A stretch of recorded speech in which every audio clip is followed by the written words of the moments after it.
Hola, hola, hola, curiosos dementes, y bienvenidos a De Psicología. Yo soy Juan Martín, tu psicólogo favorito, y hoy vamos a estar viendo las 5 leyes biológicas descubiertas por la nueva medicina germánica del doctor Reike Grid Hammer.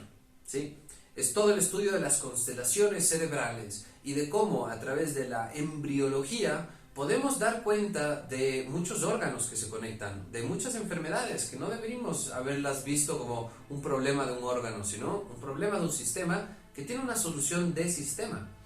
Y es algo bastante reciente. Este doctor empezó a hacer esto porque a él le dio cáncer testicular. Le dio esto y él dijo, a mí me dio cáncer testicular porque mi hijo se murió.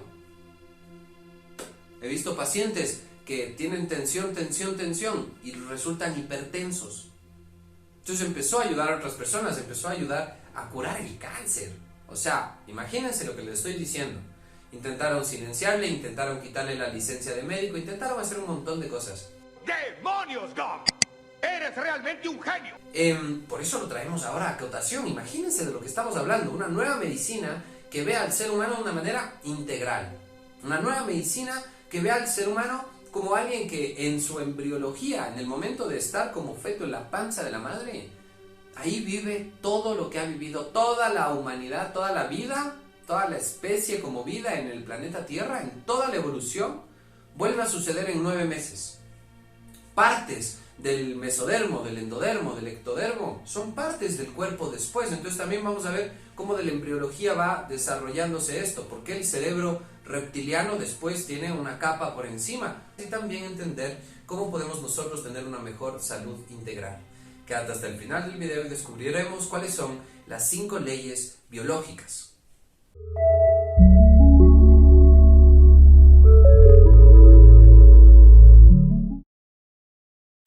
Bueno, para empezar, les cuento un poco. Este doctor Reike Grid Hammer tuvo un cáncer testicular después de la muerte de su hijo, y él había visto el cáncer, él sabía de medicina, él sabía de algunas cosas, pero a partir de aquí empezó a estudiar, empezó a ver por qué, cómo se mezclan las emociones y la psicología con la fisiología, anatomía del ser humano.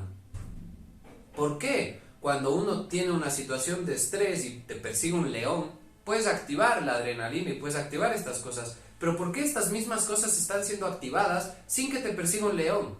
Hay personas que simplemente creen que van a perder su trabajo y se ponen igual de estresados.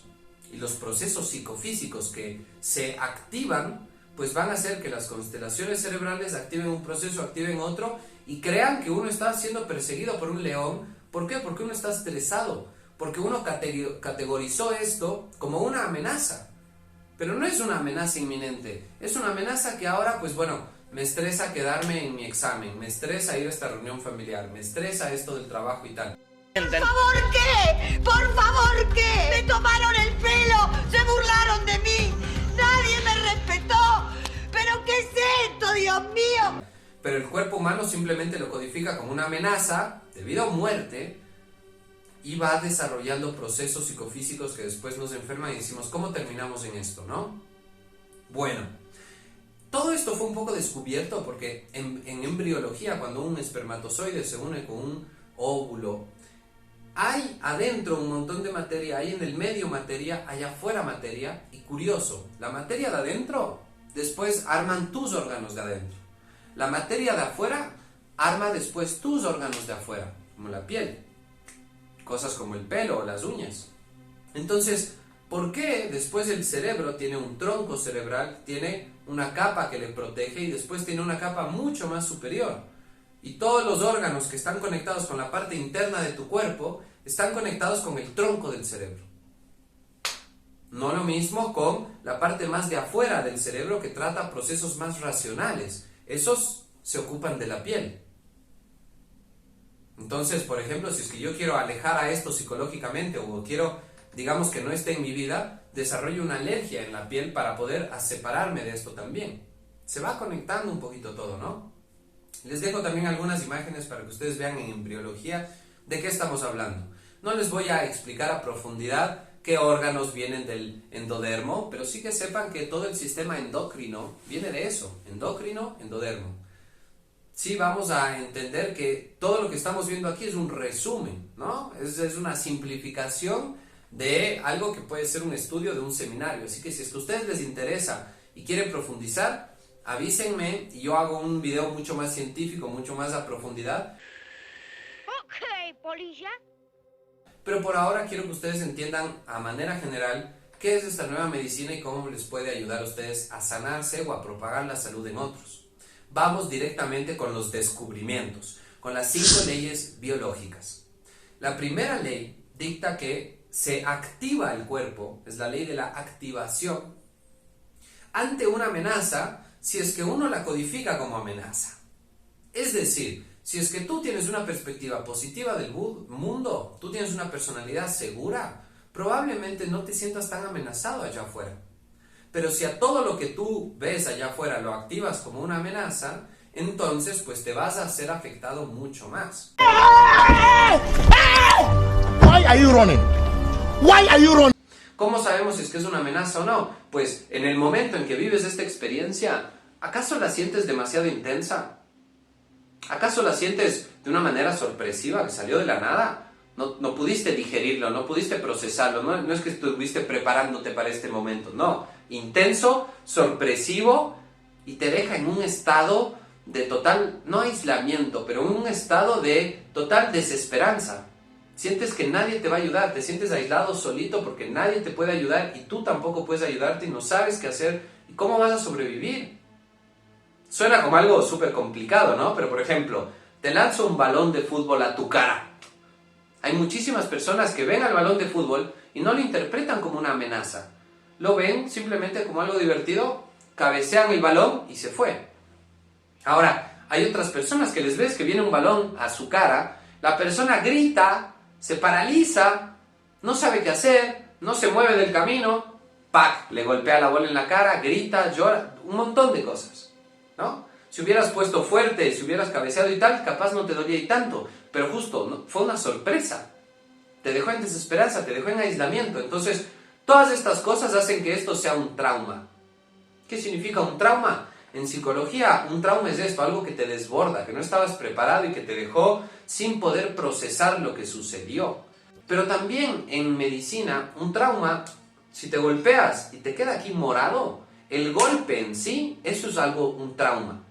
¿Sí? Entonces, entendamos esto como la primera ley, como la ley de la perspectiva, una ley que si es que tú tienes una perspectiva segura y sana del mundo, probablemente no te generes más enfermedades que las que en verdad son necesarias. Pero si es que tú tienes todo el tiempo miedo y sientes toda una amenaza, entonces en verdad todo te va a seguir sucediendo. Ustedes lo van a encontrar en algunos libros como DHS, porque es el síndrome que le sucedió a Dirk Hammer, el hijo de él, y es un síndrome que nació de ahí, ¿no? Pero más allá de eso, para que ustedes sepan, es simplemente una situación traumática que uno no puede procesar y que por eso se considera una amenaza. Ahora, el cerebro consciente, tú no sabes qué hacer, pero tu cuerpo internamente dice, no te preocupes, yo voy a activar la adrenalina, yo voy a activar esto, y empieza a activar ciertas cosas inconscientemente. No me he encerrado con ustedes. ¡Se acabó! ¡Están encerrados conmigo! Pasamos a la ley número 2, una ley que está hecha por fases. Vamos a llamarla la ley bifásica. Si es que tú ya codificaste esto como una amenaza en la primera ley, en el primer paso, para el segundo momento tienes 2 fases. La una fase es una fase de estrés, es una fase de activación, ¿no? Entonces te activas, te aceleras, todo, entonces podemos decir que tu cuerpo en sí está simpático tónico, una activación de estrés tónica altísima, pero con muchísima energía y demás. Ahora, esto puede hacer que si te cortas no sientas tanto por la adrenalina, ¿no? Hace que sobrevivas porque activaste. Pero, si es que no desactivas, en el segundo paso está la parte de la reparación, ¿no? Ya activamos, ya pasamos de ser simpático tónico a ser vago tónico. Vamos a intentar reparar. ¿Y qué hace el cuerpo cuando repara? Inflama. Casi siempre inflama. Sea un órgano, sea la piel, sea lo que sea. Entendamos estos procesos y no les tengamos miedo.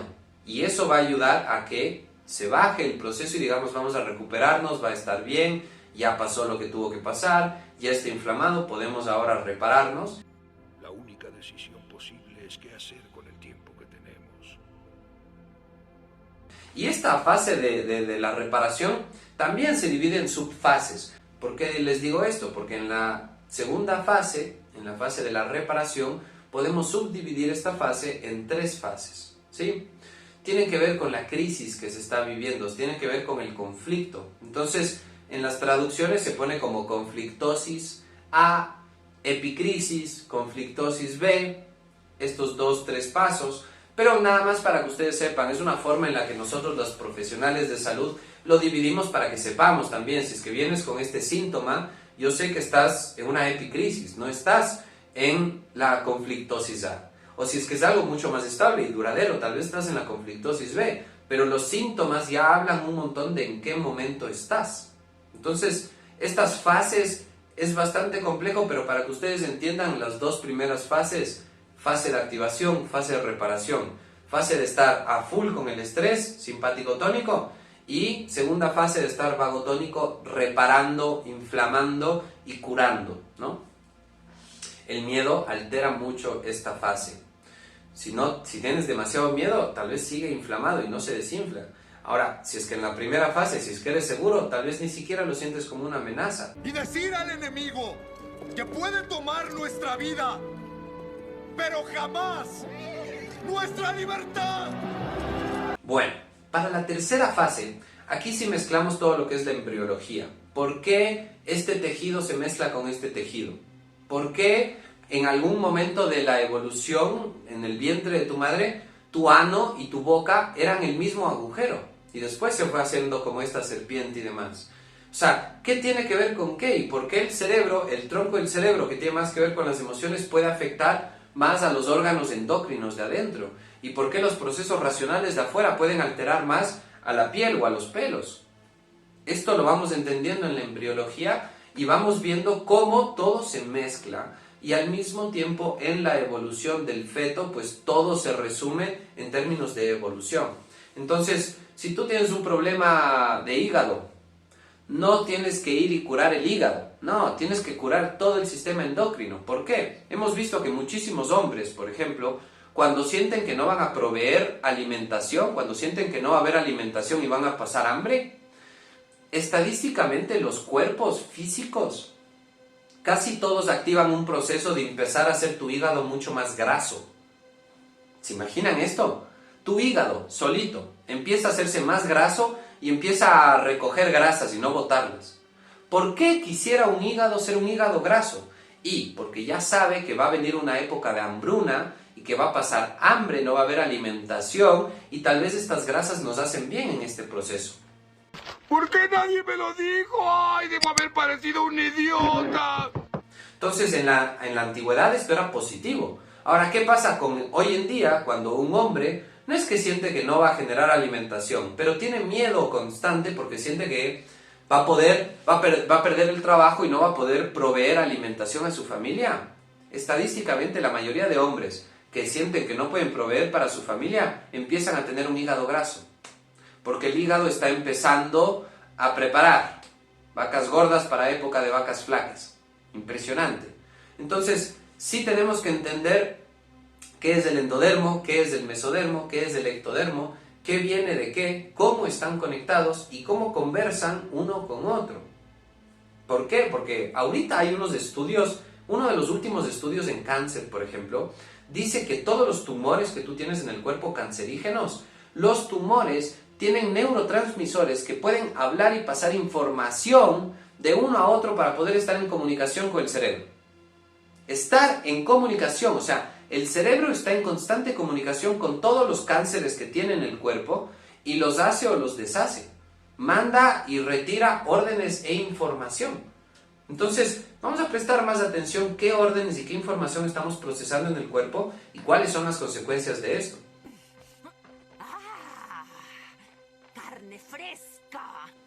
Para la cuarta ley, vamos a tener que cambiar casi que toda nuestra forma de entender la vida. Porque para la cuarta ley entran todos los microbios y los microorganismos. Entonces, claro, el endodermo y el mesodermo hacen mis órganos y todo lo que yo tengo aquí adentro. Pero ¿qué pasa si tengo dentro de mi cuerpo cosas que no vinieron exactamente en el manual de los genes? Bacterias, hongos, cosas, microbios. Después también crecen a ser gusanos y de toda índole. Pero lo que descubrimos es que no necesariamente estos son malos. Sí, en exceso es malo, pero sí, si es que no tienes nada, es también negativo porque, por ejemplo, para procesos de inflamación, el cuerpo se comunica con las propias bacterias y empiezan a generar a veces pus, a veces inflamación, a veces diferentes cosas que activan diferentes defensas o que funcionan de diferentes maneras. Para que ustedes entiendan bien esto, les sugiero que después vean un video de cómo se regenera una cicatriz cuando te cortas en la piel, cómo se regenera. Ustedes van a ver ahí en acción miles de organismos e incluso hasta bacterias colaborando con un organismo. ¿Por qué? Porque las bacterias también entienden que si es que el host, si es que el cuerpo en el que ellos están viviendo se muere, ellos también se mueren. Entonces a ellos también les conviene mantenerte vivo. Si tú estás vivo y tienes un problema, tu cerebro les manda una señal a todos los lados de tu cuerpo y a todos los organismos de tu cuerpo para que colaboren. Entonces en esto también hay un montón de teoría de cómo poder hacer para que la mente humana dirija y ayude en vez de en cambio sentir asco o repulsión contra estos seres y no les piden ayuda y no les utilizan de una manera de trabajo en equipo. ¡Una caja túa! ¡Una caja túa! Me dice que te cagas energy. Fuego into my body. Animales. Terminan desquiciados, estresados. Para esto también del trabajo en equipo pasamos a la quinta ley. Al final de todo tenemos que entender que por encima de todas las cosas, el cerebro, el entendimiento nos da la libertad. Una persona que no conoce su historia está condenado a repetir una y otra vez sus errores. Pero si tú sabes el porqué de las cosas, entonces tú puedes darle sentido. Y darle sentido al cuerpo, darle sentido a la salud, es darle sentido a tu vida. En cambio, el desorden y la falta de sentido es la que genera generalmente las enfermedades. Porque se perdió el sentido, porque no se supo interpretar. ¿A qué me refiero con esto? Cosas tan básicas como, por ejemplo, sudar. La transpiración, por ejemplo. Si tú hablas con tu cuerpo y entiendes el mensaje de tu cuerpo, generalmente vas a entender que si tienes transpiración es porque tienes una temperatura alta y tu cuerpo está intentando disminuir su temperatura. Ahora, si tú no conversas con tu cuerpo y tú no entiendes esto y no te importa esto, tú te pones en las axilas antitranspirante y no le permites a tu cuerpo transpirar. No digo que le quites el olor, digo que antitranspires. Por lo tanto, no puedes controlar tu temperatura, por lo tanto vas a estar sudando. Tengo pacientes que me dicen, es que todo el tiempo estoy sudando, cada vez que tengo una reunión, cada vez que tengo algo, y digo, bueno, seguramente no es porque tienes calor, seguramente es porque te estresas, te sientes amenazado, se empieza a subir tu temperatura corporal y empiezas a sudar para disminuir tu temperatura. No es que de todas esas cosas el problema sea que estás sudando, no, el problema es que desde el inicio lo tomaste como una amenaza. Hiciste que te estrese, hiciste que se aumente tu temperatura. Verás, acércate y dile lo que sientes. Hola, me gustas. ¿Quieres ser mi novia? ¡Qué cholo! ¿Eh? Votación. ¿Qué? O sea, hay un montón de cosas que tenemos que entender aquí y el ser humano es muy complejo, entonces por favor, entiéndanse ustedes mismos, consulten a sus médicos, vayan donde un psicólogo, hablen de la medicina integral del ser humano de una manera holística. Y bueno, si quieren profundizar alguno de estos temas, me puedo meter de la manera más científica, hacer como un seminario de estas cosas, porque a mí me encanta ver al ser humano como un sistema psico, neuro, inmuno, endocrino. Todas las cosas al mismo tiempo. Métele todas las cosas ahí porque hay que estudiarlo de una manera integral. Luminosos seres somos, no esta cruda materia. Ahora, si es que no te ha interesado tanto el tema y quieres debatir otras cosas, pues esto, para que ustedes sepan, fue más o menos un resumen, algo pequeño, de algo que se viene una ola gigante de salud. Y si es que les han interesado tal vez otro tema, pues me avisan y estaremos en contacto. Por ahora, eso ha sido todo, así que nos vemos en el siguiente video de Psicología.